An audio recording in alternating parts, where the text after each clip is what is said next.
안녕하세요. 정치를 쉽게 풉니다. 정치의 10단 제3지대 정당의 최신 근황을 정리해 보겠습니다. 자, 일단 크게 보면 이준석의 개혁신당과 이낙연의 개혁미래당의 빅텐트 협의가 중단되었습니다. 오늘자 일요신문의 기사에 따르면 개혁신당과 개혁미래당의 연대를 논의하기 위해 만들어진 그 협의체는 운영이 잠정 중단된 것으로 확인됐다고 합니다. 자, 이것은 주도권 싸움을 넘어서 양측의 내부 사정과 연결되어 있다.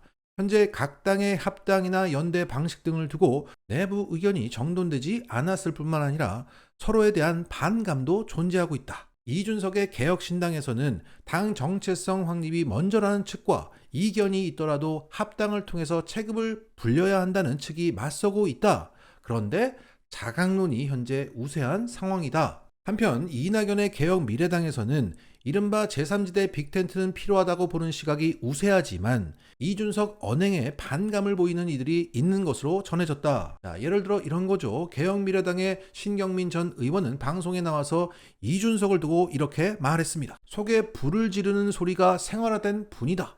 원래 이준석 대표는 그런 걸 취미생활 내지는 일상생활화 되어 있는 분이라고 본다. 그러려니 하고 그냥 넘어가야지 이걸 일일이 대꾸하고 그러면 일이 잘 되지 않을 것이고 무슨 도움이 되겠나. 역사와 대의에 복무한다는 의미에서 크게 신경 쓰지 않기로 했다. 그러니까 쉽게 말해서 이준석은 이낙연파가 너무 꼰대 같다는 것이고 이낙연파는 이준석이 자꾸 선을 넘고 있다는 겁니다. 자, 이러한 서로에 대한 반감이 있고 또한 당명을 두고 싸우고 있습니다. 개혁신당 쪽에서는 이준석뿐만 아니라 양양자, 천하람 등이 이낙연의 개혁미래당이라는 당명을 두고 신경질적으로 문제 제기를 하고 있습니다. 한마디로 왜 따라하냐? 뭐 이런 거죠. 그래서 일요신문은 이런 기류라면 이낙연의 개혁미래당은 앞으로 선관위의 심사를 받을 것으로 예상했습니다. 자, 앞서 안철수는 2020년 총선을 앞두고 가칭 국민당이라는 당명을 내세웠어요. 그런데 곧바로 기등록되었던 국민새정당에서 문제 제기를 했습니다. 왜 따라하냐는 거죠. 그래서 선관위 심사가 들어갔고 결국 안철수는 국민의당으로 수정합니다. 그런데 재밌는 것은 이후 자유한국당이 국민의힘으로 당명을 바꿉니다. 그런데 여기서 국민의당의 안철수는 문제 제기를 충분히 할 수 있었지만 하지 않았습니다.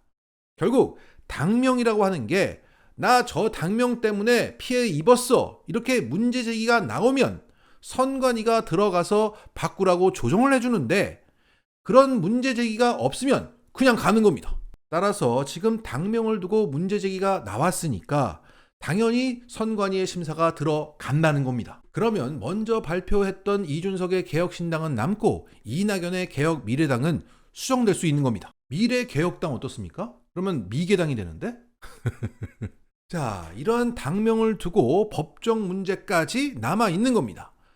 그리고 현재 개혁신당과 개혁미래당 모두 기호 3번의 기준인 개별 7석을 자신하고 있는 모습입니다. 그러니까 정의당의 6석을 다들 앞설 수 있다 이렇게 자신하고 있는 모습이에요. 자, 참고로 이번 총선의 정당 기호는 후보 등록 마감일인 3월 22일에 각 당의 의석 순대로 배정이 됩니다. 즉 4월 10일 총선 막판까지 누가 기호 3번이 될지 모른다는 겁니다. 자, 여기에 대해서 개혁신당 지도부 관계자는 이렇게 말했습니다. 여당 내 공천 파동에 대한 불안감이 상당하다. 교류한 분들이 적지 않다. 합류가 가시화될 시점이 오면 파장이 상당할 것이다. 그리고 개혁미래당의 관계자는 이렇게 말했습니다. 3번은 전혀 걱정하지 않는다. 불공정한 공천을 받아들이기 어려운 분들이 한둘이겠나 이렇게 자신하고 있습니다. 자, 결국 현재 이낙연의 개미당과 이준석의 개신당의 빅텐트 논의는 중단되었는데 그 이유는 서로의 맛을 확인해 보니까 반감이 들고 당명 문제도 걸려져 있고 기호 3번 쟁탈전도 남아 있는 겁니다. 그래서 사실상 지금의 상태는 연대가 아니라 경쟁입니다. 빅텐트는 무슨 빅텐트입니까? 그건 이미 찢어졌고 싸우지 않으면 다행인 상황이다. 자, 이런 갈라진 상황에서 막판 누군가가 기호 3번을 가졌다고 칩시다. 그때부터 내가 짱이야. 내 밑으로 들어와. 이게 됩니까? 안 된다는 거죠. 당명이든 정책이든 이미지든 상대와 차별화를 해야만 하는 상황으로 가고 있다는 겁니다. 자, 이런 상황에서 최근 이런 소식도 나오고 있네요.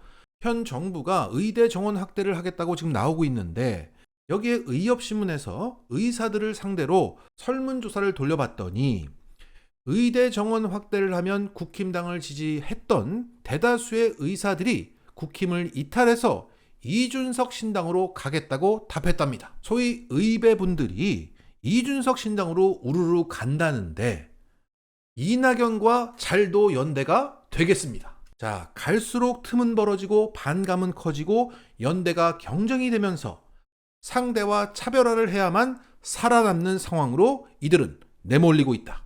한마디로 제3지대 정당의 파괴력은 없다. 아니, 미약하다.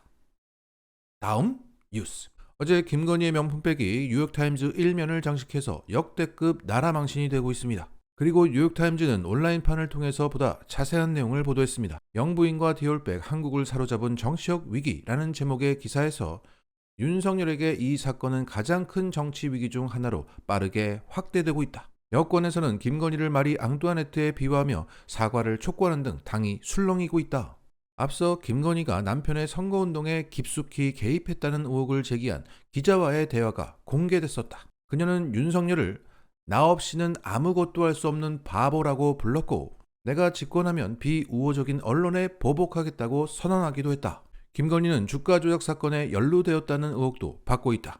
야당이 장악한 의회는 이 의혹을 조사하기 위한 특검법을 통과시켰으나 윤석열이 이 법안에 거부권을 행사했다. 2012년 김건희와 결혼한 것이 가장 행복한 기억이라고 말한 윤석열은 디올백 영상에서 벗어나지 못하고 있다. 자, 그러면서 이 디올백 영상이 나오기까지의 취재 과정을 대단히 자세히 전하고 있습니다. 해당 영상은 2022년 9월 최재형 목사가 손목시계 안에 카메라를 숨겨 촬영한 것이다. 2022년 5월 윤 당선인의 취임식에 초청받았던 그는 한 달 뒤에 김건희의 사무실에 방문해서 감사의 뜻을 전하며 $1,300짜리 샤넬 화장품 선물 세트를 건넸다. 그 자리에서 최 목사는 김건희가 고위공직자 임명에 관여한 것으로 보이는 대화를 우연히 들었고 그때 폭로를 결심했다. 서울의 소리는 그에게 스파이캠과 송아지 가죽 디올백을 제공했고 최 목사는 $2,200짜리 디올백 사진을 김건희에게 보내며 다시 만나자고 요청했다.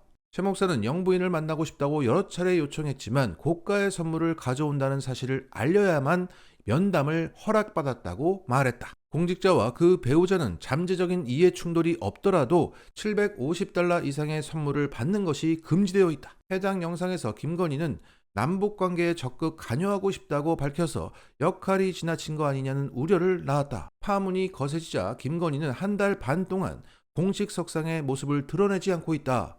김건희는 윤석열이 당선되면 아내의 역할에 충실하겠다고 말한 2021년 사과 이후 자신에 대한 여러 의혹에 대해서 공개적으로 언급하지 않았다. 설문조사에서 대다수의 한국인은 김건희가 가방을 받은 것은 부적절했으며 윤석열의 해명을 원한다고 답했다. 보수 일간지 동아일보의 한 칼럼니스트는 이 나라 보수는 더 이상 김건희 리스크를 안고 갈 수 없다고 말했다. 자, 이 기사의 킬링 포인트는 김건희가 윤석열을 나 없이 아무것도 할 수 없는 바보라고 불렀다. 그리고 대통령처럼 행세했다. 또한 고가의 선물을 가져온다는 사실을 알려야만 면담을 허락받았다. 그것을 로이터 통신은 티켓이라고 전했죠. 자, 그러니까 김건희가 대한민국의 실세다. 그리고 그 실세는 명품을 좋아한다. 그 명품 선물이라는 티켓을 끊으면 만날 수 있다. 자, 이 대목에서 우리는 지금 역대급 나라 망신을 당한 거죠. K방역, BTS의 나라, K천박, 김건희의 나라가 된 겁니다. 그리고 모든 외신들은 함정 취재의 과정을 상세히 전하면서 거기에 정당성을 부여하고 있고 어찌됐든 김건희는 명품백을 받았고 지금 숨었고 자기 편도 비판하고 있다라는 시각을 가지고 있기 때문에 지금 한국에서 벌어지고 있는 검찰의 수사 행태, 즉 최 목사의 주거 침입으로 이 사건을 몰아가려고 하는 수사 행태를 비판하는 외신들의 기사가 또 나올 것으로 보입니다. 대통령이 거부권을 행사하더니 검찰 권력으로 이걸 덮으려고 한다. 즉 스캔들에서 게이트로 확대해서 바라볼 것이다. 자, 이렇게 세계 유수의 외신들이 이런 관점을 가지게 된 것은 서울의 소리 초심님과 장인수 기자의 역할이 매우 컸습니다.